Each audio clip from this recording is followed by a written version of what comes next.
constante de las situaciones críticas de la vida es la sensación de soledad que suelen presentarse.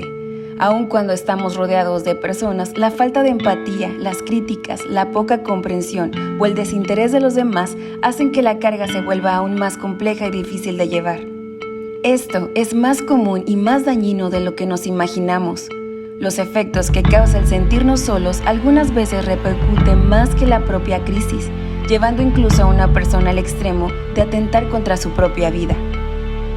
Job estuvo acompañado de 3 ancianos que se suponían que habían llegado para animar y consolar su corazón, para estar con él y con su sola presencia aliviar un poco su dolor. Sin embargo, sucedió todo lo contrario. Su compañía agravó más la sensación de que Dios le había abandonado. Agudizó también en él el rechazo que percibía de la sociedad, de su familia e incluso de su propia esposa. Por medio de la lección de hoy aprenderemos que si bien es cierto que la soledad es la constante de las crisis y de la adversidad, para el creyente ha de entenderse como un espacio a través del cual Dios trata a sus hijos, que más que pensar que el bondadoso y amante Señor nos ha dado la espalda, debemos de entender y de interpretar su silencio, pues Él ha prometido estar con nosotros hasta el fin del mundo.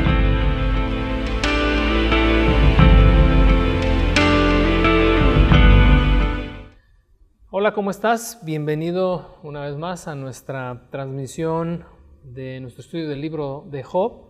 En esta ocasión vamos a entrar a la lección número 8 y vamos a considerar los capítulos 15 al 19. El tema de hoy es la soledad, una constante en la adversidad.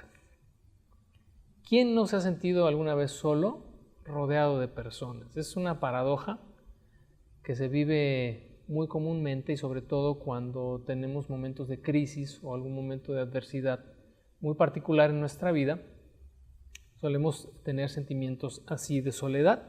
A veces las crisis indistintamente vienen acompañadas de sentimientos de soledad, pero que en más de una ocasión se deben no a que literalmente estemos solos, sino que a pesar de estar acompañados, a pesar de estar rodeados de muchas personas, experimentamos un vacío interno, y si a eso le añades que Dios en su sabiduría decidió en ese momento guardar silencio, porque esa es una de las cosas que hoy vamos a considerar y que seguramente en tu experiencia lo has vivido en más de una ocasión, creo que es una condición entonces que se agrava. Puede ser una situación incluso la soledad de mayor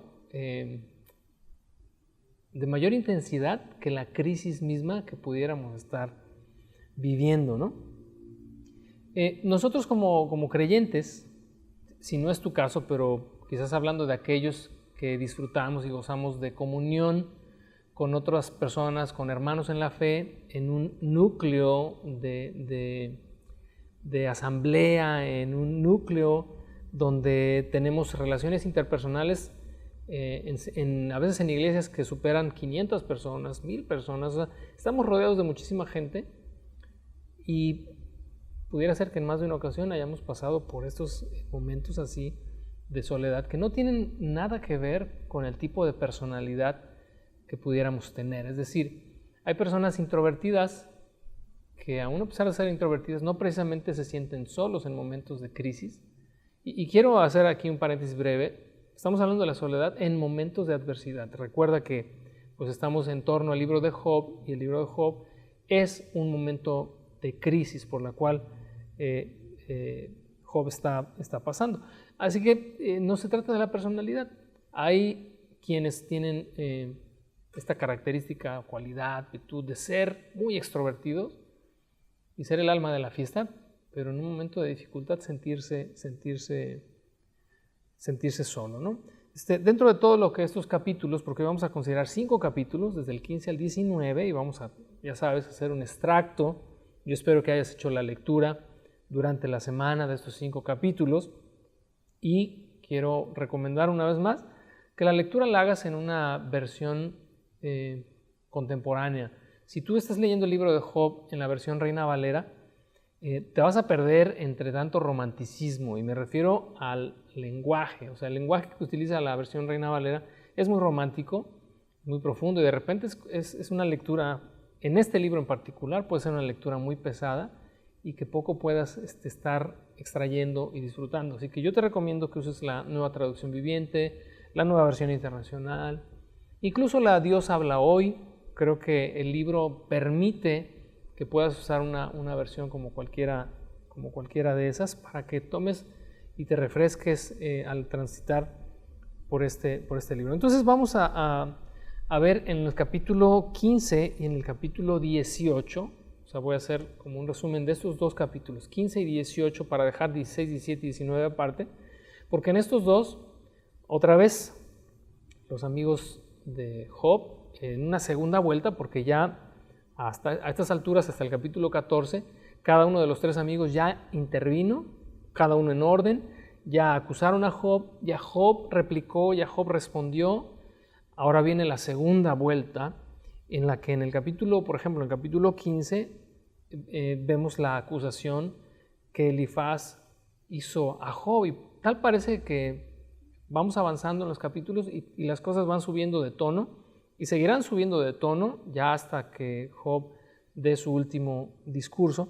Pero ahí en el capítulo 15, Elifaz acusa a Job, como lo hizo también su predecesor, su amigo el Namatita, de acusarlo de ser un charlatán. Y ahí en el verso 2 dice: un hombre sabio no contestaría con tanta palabrería, no eres más que un charlatán. En la primera intervención que tuvo Elifaz, trató de ser quizás como más educado, ¿verdad? Y hacerle, sí, acusarlo y todo, pero pues usar un poquito más de delicadeza. Ya aquí Sofar, en esta segunda intervención, pues va con todo contra Job, le acusa de ser un hombre solamente que, como te dije la semana pasada, habla porque tiene boca. Y entonces argumenta Elifaz que la ruina de Job es precisamente por tantas cosas necias, tontas y absurdas que ha hablado y que seguramente obedecen a la maldad que hay en su propio corazón. Mira, ahí en el verso 10 del capítulo 15,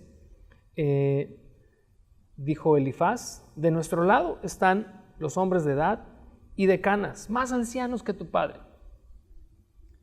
Ya sabíamos desde un principio que estos tres amigos de Job eran de mayor edad que él, pero creo que este verso 10 nos deja ver un poquito que eran realmente mucho mayores en edad que él, porque dice: somos más ancianos que tu mismo padre.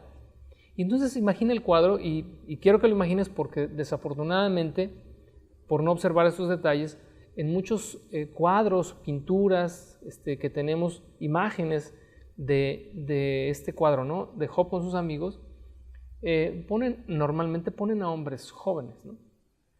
Pero ¿cómo cambia la escena si imaginas a Job, quizás, y digo quizás porque no sabemos la edad de Job, pero cuando él argumenta que está como en la flor, ¿no?, de su vida, que quizás fuera un hombre de entre 40 y 60, 70 años tal vez, no lo sé porque la longevidad todavía era distinta en los tiempos de los patriarcas, pero estar ahí, este hombre maduro, delante de personas, supongamos, de 90, de 100 años, con el cabello cano, a los que se atribuye que por causa de la experiencia y por causa de las vivencias y por causa de sus años simplemente, serían hombres sabios. Y entonces Elifaz, sin reparo alguno, dice: con nosotros está la edad y está la sabiduría.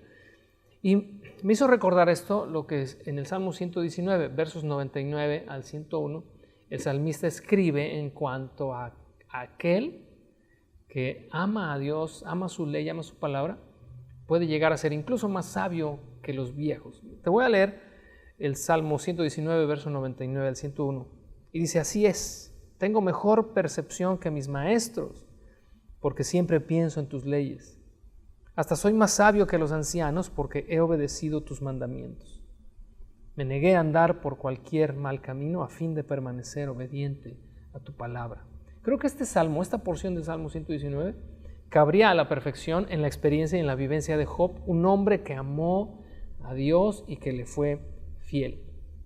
Como vimos en su momento, no había nada escrito, por lo tanto, cuando Job obedecía las palabras de Dios, eran en relación a la conciencia y hasta donde su conocimiento alcanzaba en cuanto a las leyes que Dios había ya puesto en el corazón, de lo que habla el apóstol Pablo a Romanos, ¿no? La ley escrita en el corazón, la conciencia que nos dicta lo que está bien y lo que está mal. Job había seguido al Señor y como bien dice más adelante, de hoy te había oído. Bueno, él tenía conocimiento heredado, es decir, o recibido de alguien más, de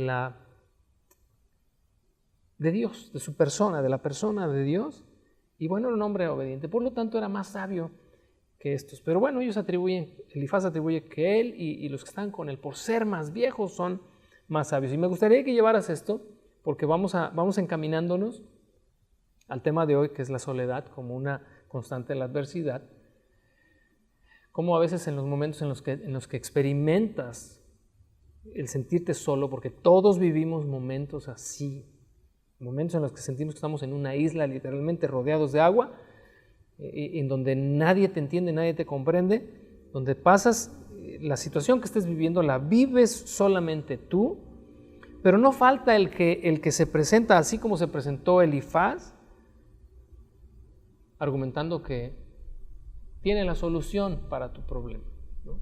Y a veces no es más que palabras huecas que no ayudan, o al contrario, ¿no? Ahora, para terminar lo que la intervención de Elifaz fue en el capítulo 15, ahí en el verso 16, fíjate cómo tacha a Job de ser una persona corrupta y malvada. Dice el verso 16, bueno, voy a leer desde el verso 15, leamos desde el verso 15 para tener un poquito de contexto. Dice, mira, Dios ni siquiera confía en los ángeles, ni los cielos son completamente puros a sus ojos. Dice, mucho menos una persona corrupta y pecadora que tiene sed de maldad. Qué grueso, ¿eh?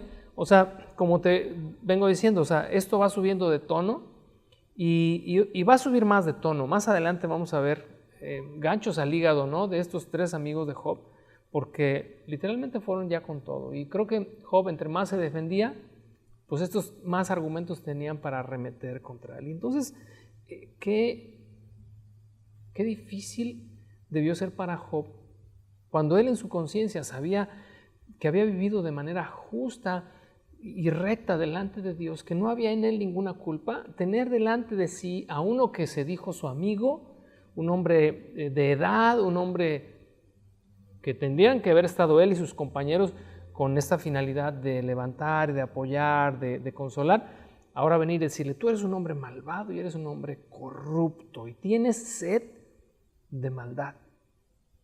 Bueno, ya más adelante, versos que continúa, versos 17 hasta adelante, le habla Elifaz de su experiencia, de lo que él ha observado, etcétera, etcétera. Yo, como espero que ya lo hayas leído, te habrás dado cuenta que otra vez arremeten contra él. Pero no me quiero hoy detener en la acusación de Elifaz. Vamos al capítulo 18, y en el capítulo 18 tenemos la acusación de Bildad. Y de entre las cosas que Bildad argumenta, algo llamó mi atención y está del verso 5 en adelante. Y creo que esta acusación tan severa y este juicio tan severo que Bildad hace, ahora viene su segunda participación, que hace contra Job, su amigo, y obviamente entendemos ya que Bildad es también un hombre anciano, es un hombre de edad, es un hombre de canas, arremete con todo, pero llama mi atención a partir del verso 5 que Bildad atribuye que sí, hubo un tiempo, esto está implícito y ahorita te lo quiero mostrar, hubo un tiempo en el que Job parecía la pura verdad, ¿no? O sea, creo que el mensaje detrás de las palabras es, parecías la pura verdad, maestro, pero ya sacaste el cobre. O sea, esta situación hizo ver tu realidad, quién realmente tú eres. Porque mira, en el verso 5 dice, ciertamente la luz de los malvados se apagará. Cuando tú lees eso, dices, bueno, si eres una persona malvada realmente, pues nunca estás en luz, siempre estás en obscuridad. Pero esta transición de luz a obscuridad que atribuye Bildad a Job es porque, nos hiciste creer que eras una persona recta, nos hiciste creer que eras un hombre modelo. Más adelante vamos a ver Cuando Job llega a un punto en el que se defiende, y entonces, de hecho, ahorita vamos a leer una pequeña fracción de esto más adelante, pero él dice, no, yo cuando realmente ayudé al necesitado de corazón, a la viuda, etcétera, etcétera. Eso fue genuino, totalmente genuino, pero ahora Bildad lo está viendo a partir de, no eras lo que pensamos que eras, ¿no? Entonces vamos a leer de corrido desde el verso 5 hasta el 21 para dar una repasadita a lo que dice ahí y ver cómo Bildad, te repito, de forma indirecta, le está diciendo a Job lo que él considera que Job es. Mira, entonces, verso 5 dice, ciertamente dice, la luz de los malvados se apagará, las chispas de su fuego no brillarán, la luz en su carpa se oscurecerá, la lámpara colgada del techo se extinguirá, la zancada confiada de los malvados se acortará, sus propias artimañas provocarán su ruina. Los malos quedan atrapados por una red, caen en el pozo, una trampa los agarra por los talones y el cepo los aprieta con fuerza. Un lazo está escondido en el suelo, una cuerda atraviesa su camino. Me voy a saltar hasta el verso 18. Dice, serán sacados de la luz, arrojados a las tinieblas y expulsados del mundo. Fíjate el verso 19, qué fuerte, o sea, sí se pasaron. Y se pasaron bastante. Mira, Bildad le dice, no tendrán hijos, ni nietos, ni habrá sobrevivientes donde habitaban. Y en el 21 dirán, este fue el hogar de una persona malvada, el lugar de alguien que rechazó a Dios. Job había perdido a sus hijos. De todo el dolor que tuvo que experimentar, sus hijos seguramente seguían siendo un dolor muy agudo, muy intenso en su corazón. Imagina cómo pudo haber sido el luto que Job pudo haber vivido si después de la pérdida de sus hijos él hubiese seguido sano, saludable, les habría guardado un luto y habría estado realmente compungido de corazón por mucho tiempo. Pero ni siquiera pudo tomarse el momento para llorar a sus hijos, porque inmediatamente después de que sus hijos mueren y de que él pierde su riqueza, acompañado casi inmediato viene esta calamidad sobre su cuerpo. Dios no le habla, porque pues esa es la realidad. Dios guardó silencio por mucho tiempo y los únicos que le rodearon fueron esta arpía, ¿no? de acusadores malvados y de otras cosas que ahorita vamos a leer. Entonces, es honestamente es casi inimaginable cómo Bildad se atreve a decir todo lo que en el capítulo 18 expresa y culminar con esto. Dirán, este fue el hogar de una persona malvada, el lugar de alguien que rechazó a Dios. ¿Hacia dónde nos lleva todo esto? Bueno, nos lleva, como te decía, al tema de hoy, la soledad como una constante en los tiempos de dificultad, en los tiempos de crisis.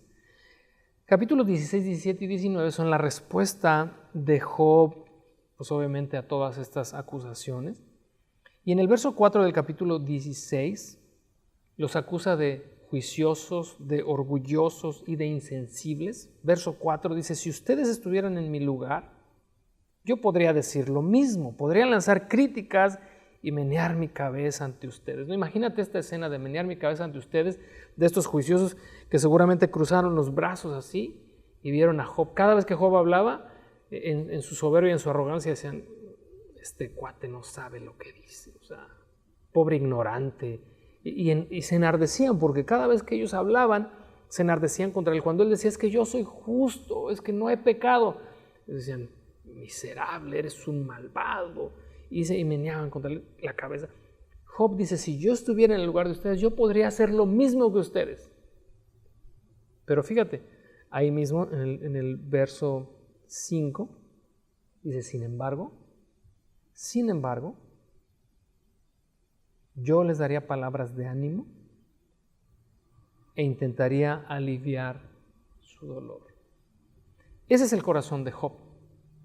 Este fue siempre el corazón de Job, un corazón sensible a la necesidad de aquel que estaba pasando por una adversidad.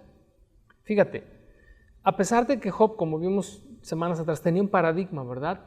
Si te portas bien, te va bien, y si te portas mal, te va mal. Mismo paradigma que tenían estos tres amigos, y seguramente el mismo que tenía la sociedad en su conjunto.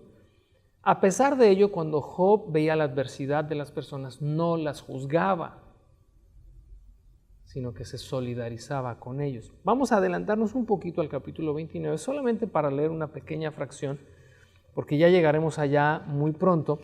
Y mira, en el capítulo 29, en los versos 11 al 17, en esta defensa de la que te hablaba hace un ratito, Job dice: los que me oían me elogiaban, los que me veían hablaban bien de mí, pues yo ayudaba a los pobres en su necesidad y a los huérfanos que requerían ayuda. Ayudaba a los que estaban sin esperanza y ellos me bendecían. Y hacía que cantara de alegría el corazón de las viudas.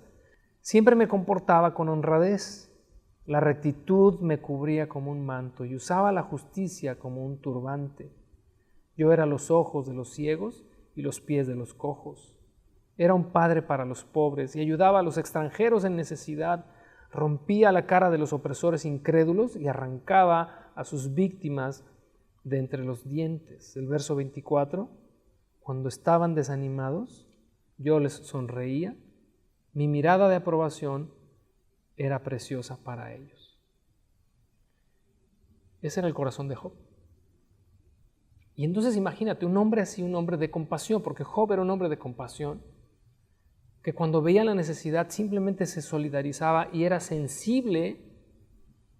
Ahora que está en una crisis, ahora siente que lo están devorando, no siente que lo están acusando, lo están acusando, juzgando, pero lo están haciendo con una actitud horrible.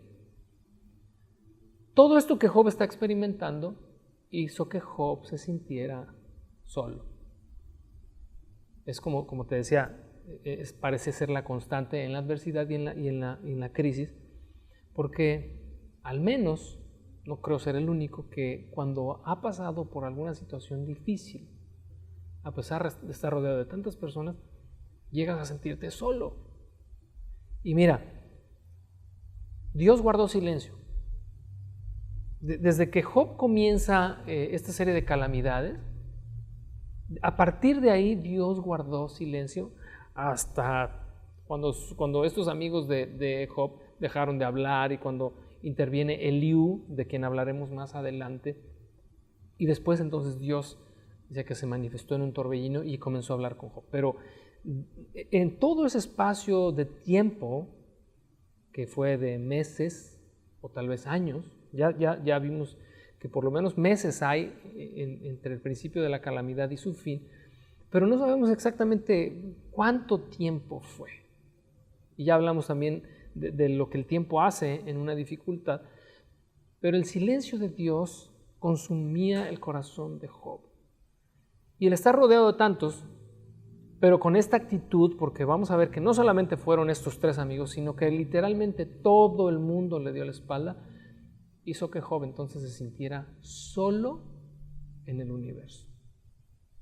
Y entonces, esto hizo que la compañía hiciera que su soledad fuera más frustrante aún. Es como dice el dicho, ¿no? Dice, más vale solo que mal acompañado. Bueno, quiero que veamos, te voy a llevar a través del capítulo 16, 17 y 19, por algunos pasajes en los que vamos a observar la sensación de Job ante esta crisis de estoy solo, no hay respuesta, no tengo eco, no hay nadie que comprenda, no hay nadie que acompañe, no hay nadie que me levante el ánimo. Mira, en el capítulo 16, verso 10 y 11, y luego el capítulo 17, verso 2, los voy a unir porque veo ahí una sola cosa. En el verso 10 y 11 del capítulo 16, dicen, la gente me abuchea y se ríe de mí. Con desprecio me dan bofetadas en la mejilla y una turba se junta en mi contra. Dios me ha entregado a los pecadores y me ha arrojado en manos de los malvados. Luego el verso 2 del capítulo 17 dice, estoy rodeado de burlones, observo que se mofan de mí de manera implacable. Cuando leí esto, pues he de decirte que se me hizo difícil pensar, digo, bueno, no, ya a estas alturas todo le pudo pasar a Job, pero me quedé pensando si quizás está hablando en sentido figurado o es la percepción de Job en cuanto a que cada vez que la gente pasaba por ahí, cada vez que la gente lo veía, él sentía que todos estaban burlándose de él, o que si hacían un comentario, como suele suceder cuando una persona está en una situación complicada, ¿no? X situación, y dos personas están hablando, la persona está en su mente suponiendo que están hablando de él o que están haciendo burla de él. No sé si era una percepción solamente la que Job tenía, o si realmente, como dice, repito, a mí se me hace difícil pensar que la gente le estaba abucheando y riéndose de él en su cara, aunque por lo que vamos a leer más adelante, pues quizás esa era la realidad. Entonces, imagínate este cuadro, ¿no? Donde como dice en alguna sección por ahí, no recuerdo, pero sé que lo dijo Job, ya su vida se había vuelto un refrán. Ya la experiencia de Job se había vuelto un refrán en el pueblo o en la ciudad o en los pueblos alrededor. No sé cómo diría el refrán, pero aludían a la experiencia de Job. No te vaya a pasar lo de Job, ¿eh? O sea, que después de brillar, te apagues, ve tú a saber, o sea, no se me ocurre ningún refrán que se pudo haber originado, pero ya su experiencia estaba en boca de todos. Y quizás a esto es a lo que Job se está refiriendo. Y cuando una persona entra en crisis, cuando entramos en crisis, pues de repente nos imaginamos un montón de cosas. En la plática que puedo tener de repente con hermanos nuestros que están pasando por alguna adversidad, he notado, sí, en más de una ocasión esto, que suponen que la iglesia, por ejemplo, está hablando de su situación y que si alguien los volteó a ver, digo, quizás nadie se enteró o nadie sabe que él está viviendo X situación, pero él sí supone que todo mundo habla de él. Bueno, es una situación muy interesante, ¿no? Porque hay condiciones en las que yo digo, ¿no? La realidad es que nadie sabíamos lo que estabas pasando y estás suponiendo, ¿no? Muchas cosas. No lo sé. O sea, no sé si es la percepción, como te repito, de Job, o si fue algo literal, pero el punto ¿cuál es? Job se siente solo. En el verso 20 del capítulo 16 dice, mis amigos me desprecian y derramo mis lágrimas ante Dios. Y obviamente, en este desprecio de los amigos, pues es como si apuntara a los tres, ¿no? Y como si dijera, mis amigos, o sea, tú y tú, me han despreciado, ¿no? Con quienes tendría que contar, hoy no cuento. Cualquier parecido con la realidad, pues ya sabes, es mera coincidencia, ¿no? Porque, curiosamente, en un momento de crisis, sientes que tus amigos te dieron la espalda, o quizás sí, aquellos con los que creías que ibas a contar en ese momento de dificultad simplemente te dieron la espalda o incluso te criticaron o te llegaron, como dice Job de estos amigos, lo despreciaron, ¿no? Ahora en el verso 21, ligado un poquito al 20, dice, derramo mis lágrimas ante Dios, dice, necesito un mediador entre Dios y yo, como una persona que intercede entre amigos. ¿Sabes qué es lo que quiere decir Job aquí con esto? Es Dios no me responde. Necesito que alguien se ponga entre nosotros dos para hablar en términos de amistad, ¿no? Pero necesito un mediador porque Dios no me pela. Dios se olvidó de mí, clamo, mis lágrimas están delante de Él y Él no responde. La parte más difícil, ¿no?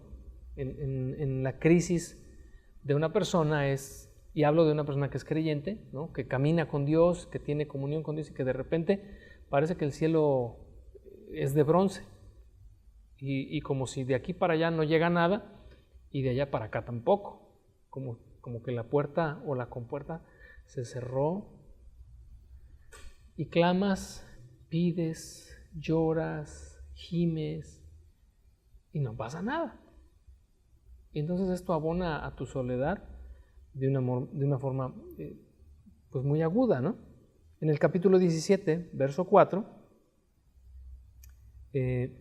hablando Job hacia Dios y refiriéndose a sus amigos, dice: les cerraste la mente para que no comprendieran.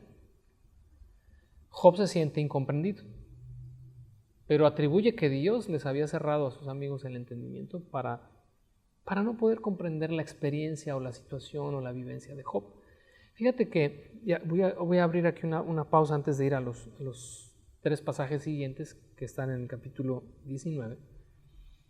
En alguna ocasión, hablando con alguien y tratando de aconsejar o de ayudar a una persona en crisis, esta persona estaba resentida, pues resentida con todos, ¿no? Con todos y con ninguno. O sea, generalizaba su resentimiento porque decía: en los momentos que viví esta crisis de la cual estábamos hablando, dice, literalmente todos me dieron la espalda. Mi familia, mis amigos, en la iglesia, los hermanos, todos. Y obviamente pues Dios, ¿no? Porque pasé esta crisis y pareciera que Dios brilló por su ausencia. Y entonces, comenzando ahí, más bien no comenzando, sino continuando en la plática y en la charla, mientras él hablaba me vino un pensamiento, ¿no? Yo decía, bueno, esto lo he escuchado en más de una ocasión, y creo que en más de una ocasión seguramente lo he vivido también, de que sientes como que nadie te entiende, nadie te comprende, tú traes tu rollo, estás aquí en tu mente absorto por alguna situación difícil, y de repente tienes a mucha gente pero no cuentas con nadie. Incluso pues sientes que Dios, como si Dios no estuviera ahí presente. Y entonces yo pensaba, decía, bueno, esto es una situación común, lo que él me está diciendo es una situación común. Y entonces fíjate que en ese momento vino un pensamiento a mí, y yo quiero pensar, ¿no? que es algo que Dios me mostró, porque pues digo, yo no soy brillante para ese tipo de ideas, pero le decía, oye, ¿y qué te parece si vemos esta situación desde otra perspectiva? ¿Qué tal si Dios, en su sabiduría y en su deseo, ¿verdad?, de tratar algo contigo, hizo que todos se alejaran?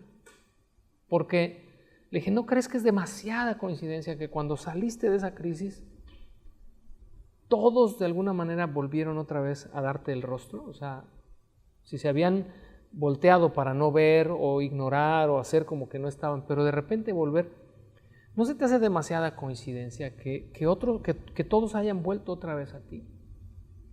Y le cité precisamente la experiencia de Job. Digo, en ese momento la verdad es que no la tenía clara, o como hoy quiero suponer que tengo un poquito más de claridad en cuanto al libro, pero sí en aquel momento, pues al menos en lo que yo entendía y comprendía de Job y de la experiencia que tuvo con sus amigos, digo, porque en la experiencia de Job, Dios se alejó y Dios hizo que todos los demás también se alejaran, pero que cuando terminó su prueba, terminó su crisis y Dios terminó de tratar con el corazón de Job, Dios hizo que todos volvieran.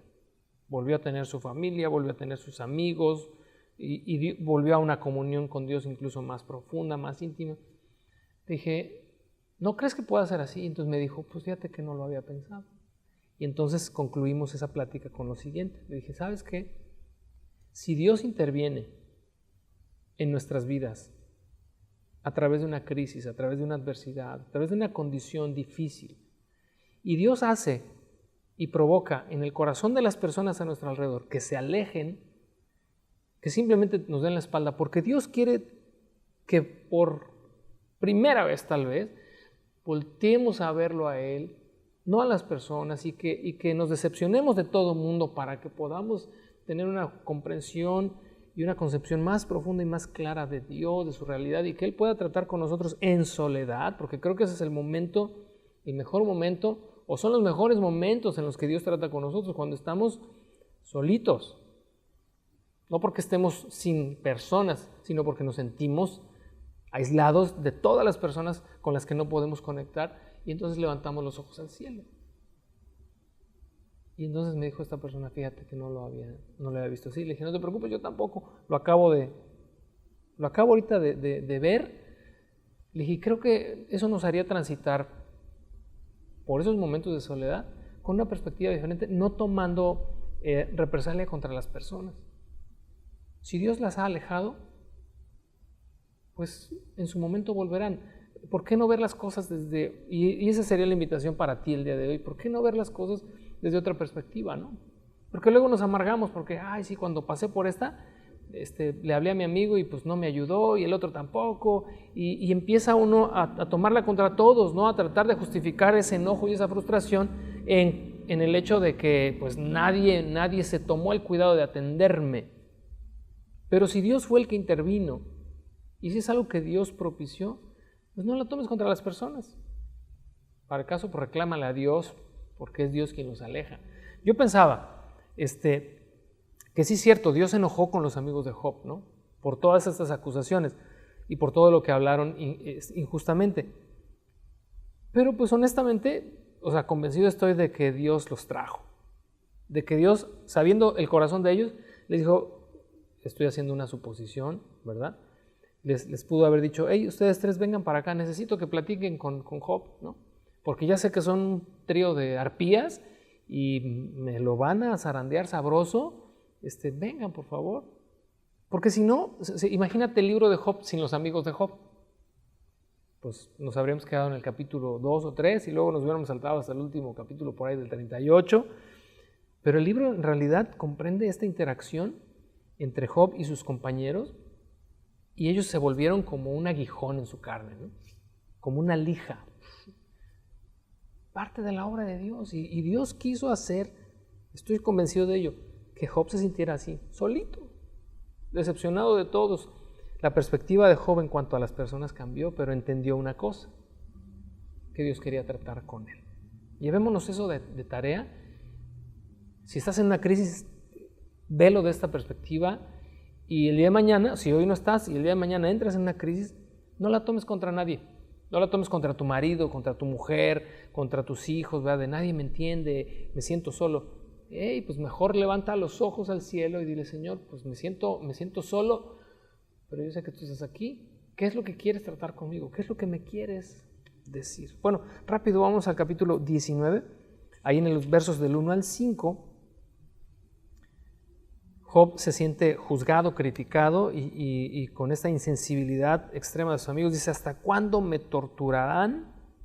¿Hasta cuándo intentarán aplastarme con sus palabras? Dice, ya me han insultado 10 veces, deberían avergonzarse de tratarme tan mal. Aunque yo hubiera pecado, eso es asunto mío y no de ustedes. ¿Creen que son mejores que yo al usar mi humillación como prueba de mi pecado?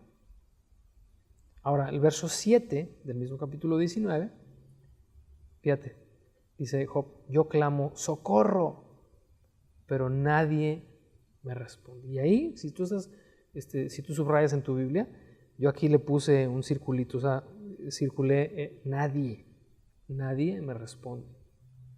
Porque esa es la sensación que tiene una persona que está transitando por un momento de crisis en soledad. Siente que nadie responde. Y nadie responde es yo hablo, pero no hay interacción, no logro conectar con nadie. Protesto, dice, pero no hay justicia. Ahora, versos 13 al 19, creo que expresa la soledad así al extremo, ¿no? Dice, mis familiares se mantienen lejos, mis amigos se han puesto en mi contra, mi familia se ha ido y mis amigos íntimos se olvidaron de mí. Mis sirvientes y mis criadas me consideran un extraño, para ellos soy como un extranjero. Cuando llamo a mi sirviente no viene, tengo que rogarle. Mi aliento le da asco a mi esposa, a mi propia familia me rechaza, hasta los niños me menosprecian. Cuando me levanto para hablar, me vuelven la espalda. Mis amigos íntimos me detestan. Los que yo amaba se han puesto en mi contra. Híjole, yo creo que no habría más que agregarle a esta sección, porque Job abre su corazón y lo único que está diciendo es: estoy solo, estoy solo. Se ha separado hoy estos conceptos de vivir solo, de vivir en un aislamiento social y vivir en soledad. En el caso de vivir solo, una persona que vive sola, no por hecho de que viva sola, puede experimentar la soledad o tiene que experimentar la soledad. Hay muchas personas que por viudez o por cualquier razón, porque quizás están estudiando fuera de su tierra, son universitarios, están en otras partes, viven solos. Eso no es siempre un motivo, una razón para que una persona experimente la soledad.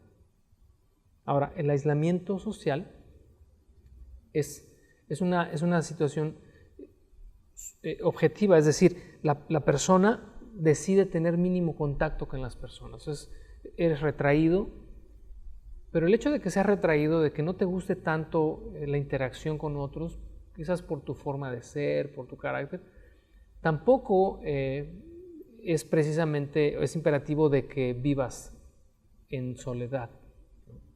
Así que son como tres apartados, porque el que experimenta la soledad, como te decía hace un momento, puede estar rodeado de muchas personas y a pesar de estar rodeado de muchas personas, sentirse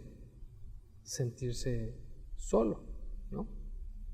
Hay, según algún artículo que leía en ese sentido, hay la soledad emocional, la soledad relacional y la soledad colectiva. Me llamó la atención esto por lo que te voy a decir. Mira, la soledad emocional se vive cuando una persona tiene un círculo de entre 1 y 5, pero ya está imposibilitado de interactuar con ellos. O sea, ya vive la soledad y quiero suponer que estas 5 personas se reducen a un grupo muy íntimo, ¿no? Que pudiera ser tus padres, tus hermanos, o sea, con las personas con las que vives, ¿no? Y si vives con 2 o con 3, o sea, que tienes esposa, hijos, o vives con tu hermano, con tu hermana, quizás esos faltantes, hasta los 5, pudiera ser aquel que consideras tu mejor amigo, tu mejor amiga, en fin, pero no excede los 5. Cuando te sientes solo, a pesar de que esas 5 personas más íntimas no logran conectar contigo en un momento de crisis, eso se le llama soledad emocional. Luego viene la soledad relacional, que se da en este grupo de 15 a 50 personas con las que interactúas. Y esto me hace como suponer que es un ámbito laboral. Te rodeas de compañeros de trabajo, o si estás en la universidad, en la preparatoria, o estás estudiando simplemente, pues puedes tener contacto casi todos los días con entre 15 y 50 personas, o si estás en un equipo de fútbol, no lo sé. Pero a pesar de estar en un grupo ya pues más o menos considerable, de más de 15 y de menos de 50, puedes experimentar la soledad relacional. Pero luego viene la soledad colectiva. Y quienes hacen esta clasificación dice que aparece cuando nos sentimos socialmente poco valorados en grupos que van de 150 a 1500 personas. Y a mí me hizo pensar en un ámbito pues, de iglesia, ¿no? Al menos, por ejemplo, en el caso nuestro, Semilla Ensenada, estamos en este rango. Y pudiera ser que a pesar de que estamos rodeados de tantas personas y que venimos los domingos y que saludamos a medio mundo, abrazamos a medio mundo, bueno, antes de la pandemia, pero ya pronto abrazaremos a más de medio mundo, pudiéramos estar viviendo la soledad. Como te dije hace un momento, pudieras tener un carácter muy extrovertido y quizás aquí el domingo que nos vemos o el día que nos vemos sonreímos y padrísimo y todo, pero regresamos a nuestra casa y a pesar de que estés con tu familia, si estás pasando por una crisis, puedes sentirte o estar experimentando y viviendo la soledad. Pero entonces, la pregunta es, ok, así me siento, ¿qué es lo que tendría que hacer? Mira, te decía hace un momento que creo que tendríamos que aprender, y es algo que tenemos que hacer conscientemente y también con toda la intención. Entender la soledad como un espacio de oportunidad para que Dios hable a nuestra vida y a nuestro corazón. Por ahí en alguna de las cartas de Pablo, en este encarcelamiento tan habitual que vivió el apóstol, escribe al final de una carta, no recuerdo cuál es, pero no sé si es Timoteo o le escribe a algún otro, Tito, no recuerdo, pero dice, le escribe él desde la cárcel y dice, todos me han abandonado. Y solamente dice, cita como a 2 o 3 que han sido fieles a él, dice, pero dice, todos me abandonaron. Y todos, yo creo que Pablo en más de una ocasión experimentó esto de lo que hoy estamos hablando. Porque él estaba en la crisis, estaba en la cárcel. O sea, no estaba en el hotel, ¿no? En la playa, o sea, tomando una piña colada. No, o sea, estaba en la cárcel. Y a pesar de estar ahí, de estar sufriendo y todas las implicaciones, eso es un momento de crisis, ¿no? De repente, saber que todos le dieron la espalda. Hay uno que otro por ahí que se mantiene, pero él escribe desde su corazón. Pero imagínate que Pablo, sin un entendimiento de estas cosas, pues hubiera arremetido contra cada uno de ellos, ¿no? Son momentos en los que tenemos que aprender que son momentos en los que Dios quiere hablar con nosotros, ¿sabes? Por alguna razón nos aleja a las personas. Por alguna razón nos aleja a las personas. Quizás para que aprendamos dependencia de Dios. No lo sé, o sea, cada uno sabrá, solamente Dios y tú sabrán. O quizás ni tú sabrás ni yo sabremos, pero por lo menos confiamos que Dios sabe por qué vivimos las experiencias que estaremos o que pudimos pasar o que estamos pasando en solitario. Así que, pues te dejo esto en tu corazón, llévatelo, medítalo, reflexiónalo y aprendamos a escuchar la voz de Dios en el silencio. Hay mucho ruido muchas veces en nuestras cabecitas, en nuestros corazones, y no alcanzamos a escuchar a Dios. Y entonces, pues Dios se toma su tiempo para llevarnos al desierto. Esta expresión que usamos tanto los cristianos, ¿no? Estoy en un desierto. Pues sí, pero a veces lo catalogamos como algo negativo, como algo, como una crisis, ¿cómo te diré? Porque examinas tu vida y dices, pues es que no sé ni por qué me siento así o paso por esa situación. Pero ¿por qué no empezar a ver las cosas desde otro ángulo, desde otra perspectiva, ¿no? Si estás en un desierto, pues bueno, dile, Señor, pues ya estoy aquí en el desierto, estoy solo. O sea, me siento literalmente en un desierto porque estoy solo. Ni siquiera siento que tú me escuches. Pero sé que ahí estás. Y con eso nos vamos a quedar. Porque Jesús nos prometió, yo estaré con ustedes todos los días hasta el fin del mundo. El hecho de que Dios guarde silencio nunca ha significado y nunca significará que nos ha abandonado. Cuando Jesús ahí en Getsemaní oraba al Padre, yo creo que desde ahí empezó a experimentar la soledad. Porque todos, acuérdate, todos se fueron. Pero no la tomó contra ninguno. Observa, Jesús no la tomó contra ninguno. ¿Por qué? Porque ya estaba escrito. Heriré al pastor y las ovejas serán dispersas. El Señor ya tenía eso ahí en su balance, ¿no? O sea, no solamente los discípulos y no solamente la gente le iba a abuchear, quienes gritaron días antes, Hosana, bendito el que viene en nombre del Señor, ahora crucifícale, crucifícale. Es lo mismo de lo que estamos hablando. Todos le dieron la espalda. Pero no solamente el mundo le dio la espalda, no solamente sus discípulos amados le dieron la espalda, sino que también cuando está en el madero, dijo, Padre, ¿por qué me has abandonado? Experimentó lo mismo que Job. Hablo y no respondes. Dios, ¿dónde estás? Ojalá hubiera un mediador entre nosotros. Si el Señor mismo lo vivió, pues quizás ya lo has vivido, o quizás lo vivirás, o tal vez lo estás viviendo. No lo tomes contra las personas. mejor levanta tus ojos al cielo y di: Señor, yo sé que estás ahí, sé que no has perdido el control de mi vida. Quiero aprender a escucharte en medio del silencio. Que Dios te bendiga. Nos vemos la próxima lección.